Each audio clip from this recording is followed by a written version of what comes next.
মুঘল আমল থেকে শুরু করে রাজা বাদশাহ নবাব যারা কিনা ছিলেন ঈদের সময় স্পেশালি এই রেসিপিটা কিন্তু খাওয়ার টেবিলে কখনোই মিস যেত না। শুধু ঈদ বলছি কেন, এই রেসিপিটা যে কোনো দাওয়াতের কিন্তু মূল আকর্ষণ হতে পারে। এবারের ঈদ নবাবী স্টাইলে পালন করতে চাইলে এই রেসিপিটা খাওয়ার টেবিলে রাখতে পারেন। বাবুর্চি স্টাইল খাসির লেগ রোস্ট রেসিপি শেয়ার করছি, তার সাথে বাবুর্চিদের সিক্রেট রোস্টের মশলাও আজকে আপনাদের সঙ্গে শেয়ার করব। রেসিপিটা অনেক ইনফরমেটিভ হতে চলেছে, শুরু থেকে শেষ পর্যন্ত দেখবেন, আশা করি ইনশাল্লাহ অনেক কিছু জানতে পারবেন। খাসির লেগ পিস আমি এখানে নিয়েছি, এখানে 4টা পিস আছে। এখন যেটা করব, একটা কাঁটা চামচ দিয়ে এই মাংসগুলো আমি একটু খচিয়ে নিব, তাহলে মাংসের ম্যারিনেশনটা ভালো হবে, প্লাস ভিতরে মশলাগুলোও খুব ভালো মতো ঢুকবে। 1 টেবিল চামচ লবণ, 1 টেবিল চামচ লেবুর রস দিয়ে মাংসগুলো খুব ভালো মতো আমি মাখিয়ে নিব। তারপরে নর্মাল টেম্পারেচারে পানি দিয়ে মাংসগুলো আমি ভিজিয়ে রাখবো এই ধরেন আধা ঘন্টার জন্য। আর এই টেকনিকটা ফলো করলে মাংসটা কিন্তু অনেক জুসি হয়, খাসির মাংসের ব্যাড স্মেলটা থাকে না, আর ভিতরে যেই ব্লাডগুলো থাকে সেটাও কিন্তু বেরিয়ে আসছে।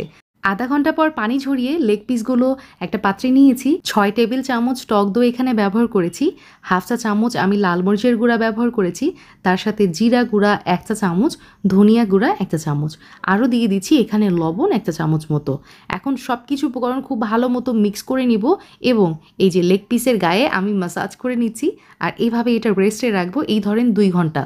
এই ম্যারিনেশনটা কিন্তু খুবই জরুরি, তো ওটা রেস্টে থাক। আমি এইদিকে স্পেশাল বাবুর্চি স্পেশাল রোস্টের মশলাটা বানিয়ে নিচ্ছি। সাদা এলাচ, কালো এলাচ, জয়ফল, জয়ত্রী, লং, শাহি জিরা, পোস্তদানা, তার সাথে লাগছে সাদা এবং কালো গোলমরিচ এবং তেজপাতা। এই সব মশলার পরিমাণগুলো আমি কমেন্ট বক্স এবং আমার ডেসক্রিপশন বক্সে দিয়ে রাখবো, আপনারা অবশ্যই চেক করে নেবেন। তো এই মশলাগুলো যেটা করেছি, তাওয়াতে আমি কিছু সময় টেলে নিয়েছি, এই ধরেন 2 মিনিট মতো। তো 2 মিনিট পরে আমি চুলা থেকে নামিয়ে এটা একটু ঠান্ডা করে নিয়েছি, তারপর একটা ব্লেন্ডার জারে নিয়ে খুব সুন্দর করে ব্লেন্ড করে নিয়েছি। এই পর্যায়ে আপনারা এই রোস্টের মশলা কিন্তু চেলে নিতে পারেন, তবে আমি চালি না। তৈরি হয়ে গেল আমার বাবুর্চি স্পেশাল রোস্টের মশলা। এই মশলাটা আমি নর্মাল ফ্রিজে সংরক্ষণ করি 1 বছর পরেও স্বাদ এবং ঘ্রাণ একদমই পারফেক্ট থাকে। আচ্ছা, এখন একটা বড় পাতিলের মধ্যে আমি 1/2 কাপ তেল নিয়েছি, তার মধ্যে 1 কাপ পেঁয়াজ আমি বেরেস্তা করে ভেজে উঠিয়ে নিলাম। এখন সেম তেলের মধ্যে যেটা করব, কতগুলো গরম মশলা দিয়েছি, তেজপাতা, দারচিনি, এলাচ, কালো এলাচ দিয়ে কিছু সময় ভেজে নিব। তারপর এখানে ব্যবহার করছি 1/2 কাপ, এটা হচ্ছে ওই যে পেঁয়াজ বাটা, তার সাথে ব্যবহার করছি কাজু বাদাম বাটা। এখানে আমি 4 টেবিল চামচ ব্যবহার করেছি। 1 টেবিল চামচ আদা বাটা, 1 টেবিল চামচ রসুন বাটা দিয়ে দিলাম, আরও লাগছে টমেটো সস, আমি 1 টেবিল চামচ ব্যবহার করেছি। আর রোস্টের মশলা যেটা বানিয়ে রেখেছি সেটা 1/2 টেবিল চামচ এখানে ব্যবহার করেছি। চুলার জালটা অন করে দিয়েছি। এখন সব কিছু উপকরণ খুব ভালো মতো আমি কষিয়ে নিব। দেখতেই পাচ্ছেন পানিটা কিন্তু অনেক অংশে কমে গেছে। এই পর্যায়ে ম্যারিনেট করা খাসির লেগ পিসগুলা আমি প্যানের মধ্যে দিয়ে দিচ্ছি, মানে পাতিলে দিয়ে দিচ্ছি। আর এখন উল্টিয়ে পাল্টিয়ে এটা আমি ভেজে নিব, ঠিক আছে? মশলাও কষানো হবে, তার সাথে লেগ পিসগুলোও ভাজা হবে। এখন অ্যাড করছি 1/4 টিস্পুন এখানে বেকিং সোডা। ইয়েস, একদমই ঠিক শুনেছেন, বেকিং সোডা দিলে যে কোনো মাংস খুবই দ্রুত সিদ্ধ হয়ে যায়। এটা বাবুর্চিদের একটা সিক্রেট টিপস। যাই হোক, এখন আমি 2 কাপ পানি অ্যাড করছি। ব্লেন্ডার ধুয়ে 1 কাপ পানি দিয়ে দিলাম, মানে যেই ব্লেন্ডারে আমি বাদাম বেটে রেখেছিলাম সেটা, আর নর্মাল পানি আরও 1 কাপ দিয়েছি, তার মানে 2 কাপ পানি এখানে ব্যবহার করেছি। চুলার জালটা অন করে দিব।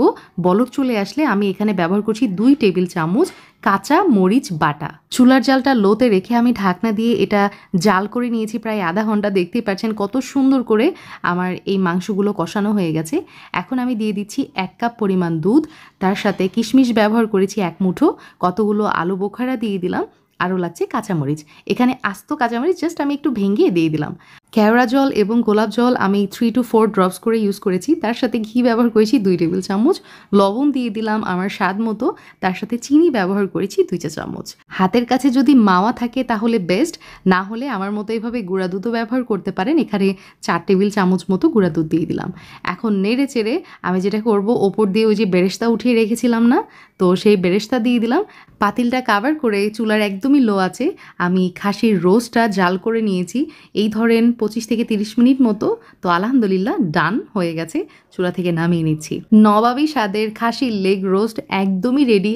বাসায় একবার এভাবে তৈরি করে দেখবেন, আপনার মাংসটা যেমন হবে জুসি তেমন হবে মজার, আর এতটা টেন্ডার হয় মাংসগুলা, মুখে দিলেই গলে যাচ্ছিল।